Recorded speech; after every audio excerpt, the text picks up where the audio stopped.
आरएसवीआई info capsule पर ये है आरएसवीआई न्यूज अपडेट्स। आइए सुनते हैं देश विदेश की प्रमुख खबरें और सबसे पहले अंतर्राष्ट्रीय खबरें। ताइवान में आया भूकंप, रिएक्टर स्केल पर 6.3 मापी गई तीव्रता। ताइवान में भूकंप से धरती हिली है। सेंट्रल वेदर एडमिनिस्ट्रेशन के अनुसार भूकंप की तीव्रता 6.3 मापी गई। अभी तक भूकंप से संबंधित किसी के हताहत होने या क्षति की कोई रिपोर्ट नहीं है।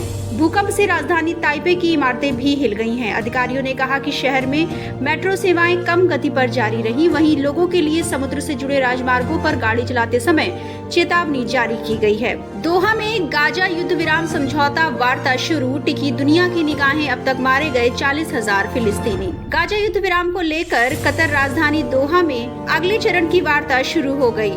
दुनिया भर के देशों की निगाहें इस पर टिकी हैं। पश्चिम एशिया में युद्ध रोकने के लिए गाजा समझौते को महत्वपूर्ण कड़ी माना जा रहा है। वार्ता में इजराइल के खुफिया प्रमुख डेविड बार्निया अपने अमेरिका और मिस्र के समकक्षों के साथ भाग ले रहे हैं। आंग सान सू के घर की नीलामी में किसी ने नहीं लगाई बोली, कभी इसी मकान में बिताए थे 15 साल। म्यांमार की जेल में बंद पूर्व नेता आंग सान सू के घर की नीलामी को करने का दूसरा प्रयास भी असफल रहा। नीलामी में कोई बोली लगाने नहीं आया। इसकी कीमत $14.2 करोड़ रखी गई थी। सू की ने इस घर में नजरबंदी के तहत 15 साल बिताए थे। इसी घर में उन्होंने अमेरिकी पूर्व राष्ट्रपति बराक ओबामा, पूर्व विदेश मंत्री हिलेरी क्लिंटन और संयुक्त राष्ट्र के पूर्व महासचिव बान की मून सहित कई गणमान्य व्यक्तियों की मेजबानी की थी। यहाँ रहना है तो पैसा दो, नहीं तो मौत का सामना करो। बांग्लादेश में हिंदुओं को अब आ रही धमकी भरी कॉल्स। बांग्लादेश में अभी हालात सामान्य नहीं है। अभी भी अल्पसंख्यक हिंदुओं को निशाना बनाया जा रहा है। भारी हिंसा के बाद अब बांग्लादेश में हिंदुओं को धमकाया जा रहा है। उनसे लाखों रुपए की फिरौती मांगी जा रही है। इसका खुलासा एक बांग्लादेशी हिंदू छात्र ने किया। बांग्लादेश में अल्पसंख्यकों की घरों की पहचान की गई और इसके बाद उन्हें धमकाया जा रहा है। कई लोगों के पास धमकी भरे कॉल्स आए हैं। आइए अब जुड़ते हैं देश के साथ और सुनते हैं राष्ट्रीय खबरें।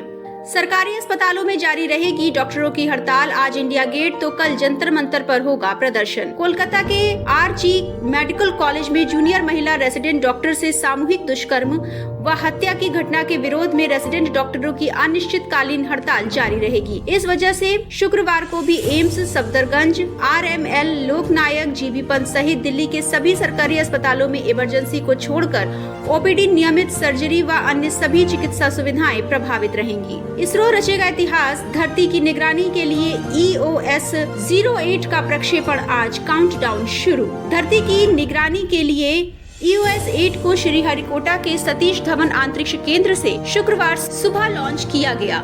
इसरो लघु उपग्रह प्रक्षेपण यान की तीसरी और अंतिम विकासात्मक उड़ान के जरिए पृथ्वी अवलोकन उपग्रह EOS 08 को प्रक्षेपित करने के लिए पूरी तरह तैयारी हो गई है। ये SSLV D3 की तीसरी और अंतिम विकासात्मक उड़ान होगी। WHO ने M-Pox यानी मंकी पॉक्स को फिर घोषित किया वैश्विक स्वास्थ्य आपातकाल। अफ्रीका के बाहर स्वीडन में मिला पहला केस। विश्व स्वास्थ्य संगठन ने M-Pox की स्थिति को फिर वैश्विक सार्वजनिक स्वास्थ्य आपातकाल घोषित किया है। कांगो में इस वायरस के प्रकोप के बाद ये फैसला किया गया है। M-Pox संक्रमण खतरनाक दर से फैल रहा है। इस वर्ष 17,000 से अधिक मामले और 500 से अधिक मौतें हुई, जिनमें अधिकतर ये वायरस रिस्पॉन्सिबल था। पीएम मोदी न्यूयॉर्क में भारतवंशियों को करेंगे संबोधित। प्रधानमंत्री नरेंद्र मोदी अगले महीने संयुक्त राष्ट्र महासभा के उच्च स्तरीय सत्र में हिस्सा लेने के लिए अमेरिका का दौरा करने वाले हैं। इस दौरान वो भारतीय अमेरिकी समुदाय के एक कार्यक्रम को संबोधित करेंगे। भारतवंशियों का ये कार्यक्रम न्यूयॉर्क के लॉन्ग आइलैंड के नासाउ कैल्जियम में 22 सितंबर को होगा। इस बहुउद्देशीय इंडोर स्टेडियम में 16,000 लोगों के बैठने की क्षमता है।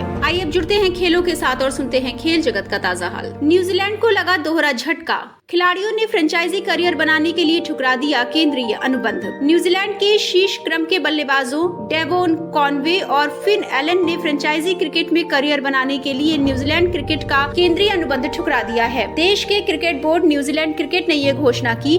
कॉनवे हालांकि एक समझौते के तहत न्यूजीलैंड की ओर से अंतर्राष्ट्रीय क्रिकेट खेलने के लिए उपलब्ध रहेंगे। ये थी अब तक की प्रमुख खबरें। अगली खबरों के साथ जल्द होगी मुलाकात। सुनते रहिए RSVI इन्फो कैप्सूल और इंफोटेनमेंट के सफर में रहिए हमारे साथ।